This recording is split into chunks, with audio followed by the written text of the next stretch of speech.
Everyone, today will start multiple fusion. Multiple फ्युजनमध्ये आपण amoeba बघितलं होतं, पण अर्ध बघितलं होतं. सो आपण बघितलं होतं की अमिबा एक जो असतो की काय, जो अमिबाला जेव्हा फेवरेबल कंडिशन नसते, मीन्स जे अमिबाची जी ही साईट आहे, ही जी साईट्स दाखवलेली आहे त्यांनी, ही जी साईट दाखवलेली आहे इज कॉल्ड सुडोपोडिया. याला सुडोपोडिया म्हणतात. ओके, सुडोपोडिया म्हणतात. आणि जेव्हा ही फेवरेबल कंडिशन नसते, जेव्हा त्याला अन्न भेटत नाही किंवा आणखी दुसरी कंडिशन असते, तर ह्या कंडिशनमध्ये काय करतो, हा सुडोपोडियाला आतमध्ये घेतो. मग आतमध्ये घेतल्यानंतर काय होतं की हा सुडोपोडिया राऊंडेड शेपमध्ये येणार. मीन्स हा अमिबा कसं येणार, राऊंडेड शेपमध्ये येणार. आणि राऊंडेड शेपमध्ये आल्यानंतर काय होणार की याच्या आतमध्ये जे हे आहे, असं काय म्हटलं आहे की it becomes rounded and forms protective covering around plasma membrane. मग काय करणार, हा एक प्रोटेक्टिव्ह कवरिंग करून घेणार प्लाझ्मा मेम्ब्रेनला. हा म्हणजे प्लाझ्मा मेम्ब्रेन काय करणार, हा प्रोटेक्टिव्ह कवरिंग करून घेणार प्लाझ्मा मेम्ब्रेननी. सच इन्सिस्ट, मग हे जे इन्सिस्ट आहे amoeba or any other protist is called as a cyst. मग याच्या आतमध्ये जे आहे इज कॉल्ड, याला सिस्ट, याला काय म्हणतात, सिस्ट. ओके, मग हा काय करणार, याला काय प्रोटेक्टिव्ह कवरिंग करून घेणार. प्रोटेक्टिव्ह कवरिंग त्याने काय बरं केला, कारण बाहेरचे जे आहे ते आतमध्ये नाही आले पाहिजे, बाहेरचं काही आतमध्ये आलं नाही पाहिजे, म्हणून हा काय करणार की याला प्रोटेक्टिव्ह कवरिंग करून घेणार. आणि जेव्हा याची फेवरेबल कंडिशन तयार होणार, मग फेवरेबल कंडिशन तयार झाल्यानंतर हे जे कवरिंग आहे हा ब्रेक करणार. म्हणजे हे जे सिस्ट आहे हे रप्चर होणार. म्हणजे हे जे आहे हे काय होणार, ब्रेक होणार. आणि हे जे राऊंडेड शेप हे तुटून जाणार. आणि तुटल्यानंतर हे जे बाहेरचे हे आहे, हे बाहेरून काय निघणार, हे अमिबा हे निघणार परत. ओके, आणि परत यांचं मग बायनरी फ्युजन किंवा मल्टिपल फ्युजननी होऊ शकते reproduction. Many nuclear form by repeated nuclear division in the cyst. मग हे जे न्यूक्लियस आहे हे काय होणार, न्यूक्ली म्हणजे असे खूप सारे न्यूक्ली काय होणार, तयार होणार. Form by repeated nuclear division in the cyst. It is follow by cytoplasmic division. हे कधी होतं, cytoplasmic division. And this many amoebulae are form. आणि खूप सारे अमिबोली काय होतात, तयार होतात. खूप सारे अमिबा जे होतात ते तयार होतात. They remain insisted till there are adverse condition. म्हणजे जेव्हा त्यांची कंडिशन नसते, जेव्हा अनफेवरेबल कंडिशन असते, तेव्हा काय होतं, ते सिस्ट म्हणजे एक त्याच्या भोवती कसं गोल असं ते कवरिंग तयार करतात. ओके, आणि कवरिंग तयार केल्यानंतर जेव्हा फेवरेबल कंडिशन होते तेव्हा ती सिस्ट काय होते, ब्रेक होते. Open and arrival of favourable condition and many amoebulae are release. आणि खूप सारे अमिबा काय होतात, तयार होतात. ओके, हे झालं मल्टिपल फ्युजन. जस्ट लाईक इथे दिलेलं आहे तुम्हाला पॅरेंट अमिबा. जसं पॅरेंट अमिबा दिलेला आहे. पॅरेंट अमिबा हे जे आहे हे सुडोपोडिया आहे. जे दिसत आहे बाहेर निघालेले हे सुडोपोडिया आहे. मग सुडोपोडिया काय करते, जेव्हा अनफेवरेबल कंडिशन असते सुडोपोडिया आतमध्ये घेऊन घेतात. हे सुडोपोडिया आतमध्ये घेतल्यानंतर याचं शेप कसं येणार, गोल शेप येणार. मग गोल शेप आल्यानंतर division of nucleus and cytoplasm. मग हे गोल झाल्यानंतर हे स्वतःभोवती काय करतात, एक मेम्ब्रेन तयार करतात. एक प्लाझ्मा मेम्ब्रेनने कवरिंग तयार करणार. त्याला आपण काय म्हणतो, सिस्ट. ह्या कवरिंगला म्हणतात सिस्ट. आणि याच्यामध्ये खूप सारे न्यूक्लियस प्रेझेंट असतात. ह्या आतमध्ये जे गोल गोल दिसतं हे काय आहे, सर्व न्यूक्लियस आहे. Okay, nucleus. आणि हे न्यूक्लियस जेव्हा फेवरेबल कंडिशन होते तेव्हा काय होतात, हे सिस्ट काय होते, ब्रेक डाऊन होते. आणि सिस्ट ब्रेक झाल्यानंतर हे जे न्यूक्लियस आहे बाहेर, न्यूक्लियस म्हणजे हे जे अमिबा आहे, हे अमिबा बाहेर येतात आणि खूप सारे अमिबा काय होतात, तयार होतात. मग बडिंग ही कशात होते, ते ईस्टमध्ये. ईस्ट म्हणजे काय की ईस्ट मीन्स आपलं जे आपण ढोकळ्यासाठी वापरतो, ढोकळ्यासाठी आपण बॅटर तयार करतो. ढोकळा आहे किंवा इडली आहे, केक आहे, त्यासाठी आपण ब्रेड आहे, त्यासाठी जे आपण तयार करतो ते बॅटर, तर ते बॅटर आपण फर्मेंटेशनला ठेवतो. एक रात्र फर्मेंटेशन करतो त्याला, बरोबर आहे. तर काही तास, 12 तास वगैरे काहीतरी आपण फर्मेंटेशन करतो. ते फर्मेंटेशन झाल्यानंतर काय होते की ईस्ट तयार होते. East bring the active dry yeast powder from market. आणि आपल्याला असं ईस्ट म्हणजे ते करण्यापेक्षा आपल्याला ईस्टचं पावडर बाहेर मिळते मार्केटला.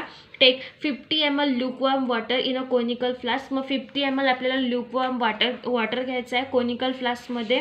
At 5 gram of active dry yeast powder, आणि त्याच्यात 5 ग्राम आपल्याला ड्राय ईस्ट पावडर टाकायचं आहे. अँड 10 ग्राम टेबल शुगर, आणि 10 ग्राम आपल्या काय टाकायचं sugar. To that water and mix well the mixture. त्या वॉटरला चांगलं मिक्स करायचं आहे. Keep the flask in warm place. आणि ते जो फ्लास्क आहे ज्याच्यामध्ये आपण ल्युकवॉर्म वॉटर टाकलेलं आहे 50 ml ल्युकवॉर्म वॉटर टाकलेलं आहे, 5 ग्राम ईस्ट पावडर टाकलं आहे, अँड 10 ग्राम टेबल शुगर टाकलेलं आहे. तर त्याला आपण काय करायचं, गरम प्लेसमध्ये ठेवायचं. Keep the flask in warm place. And after an hour म्हणजे काही वेळानंतर take a drop of that mixture on a clean glass slide. मग ते जे मिक्सचर घेतलेलं आहे आपण ते एका क्लीन ग्लास स्लाईडवर घ्यायचं. Put a cover slip on that drop. आणि ती कवर स्लिप जी आहे ती त्या ड्रॉपवर अशी टाकायची आहे. कवर स्लिप सांगितलं होतं मी. And observe it under the compound microscope. आणि त्या कंपाऊंड मायक्रोस्कोपमध्ये आपल्याला बघायचं आहे. You will see the yeast cell performing budding.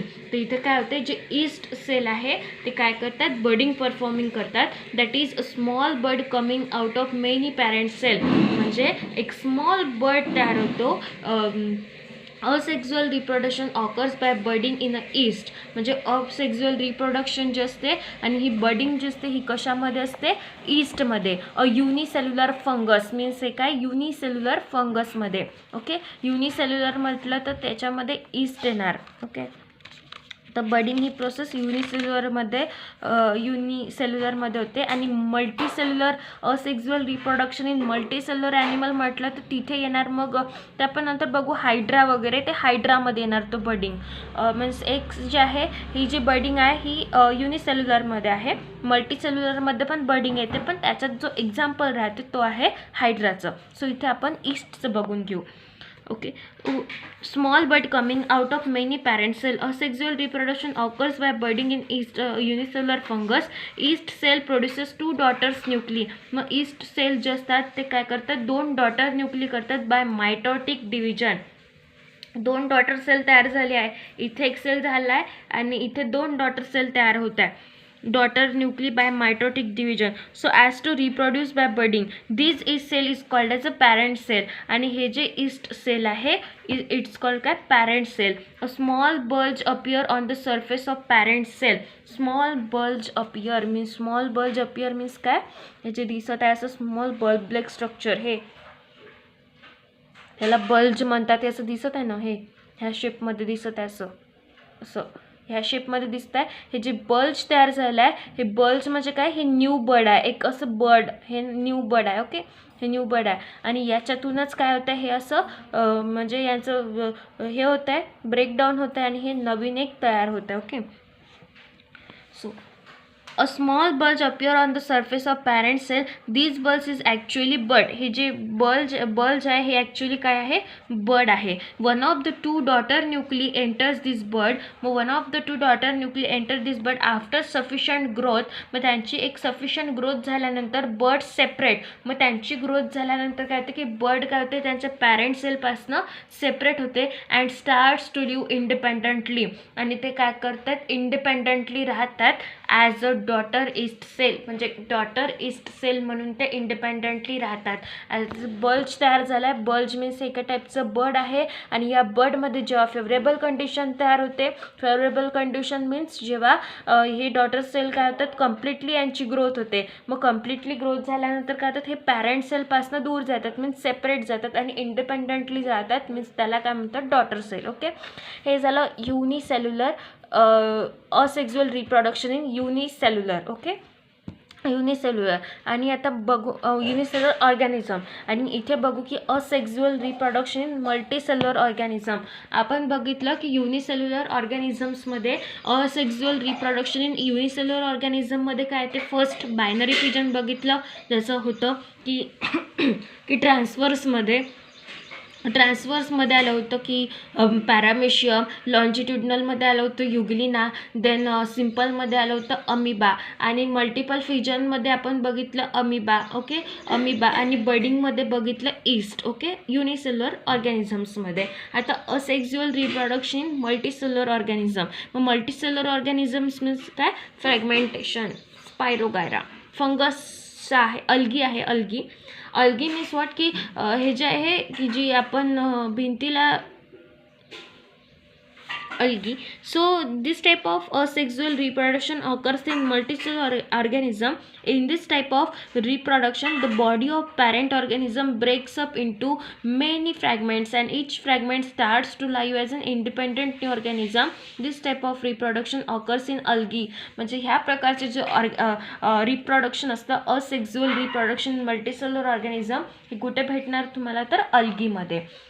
This type of asexual reproduction occurs in multicellular organism. In this type of reproduction, the body of parent organism breaks up into many fragments and each fragment start. म्हणजे हे जे आहे spirogyra, हे दिसत आहे spirogyra, okay.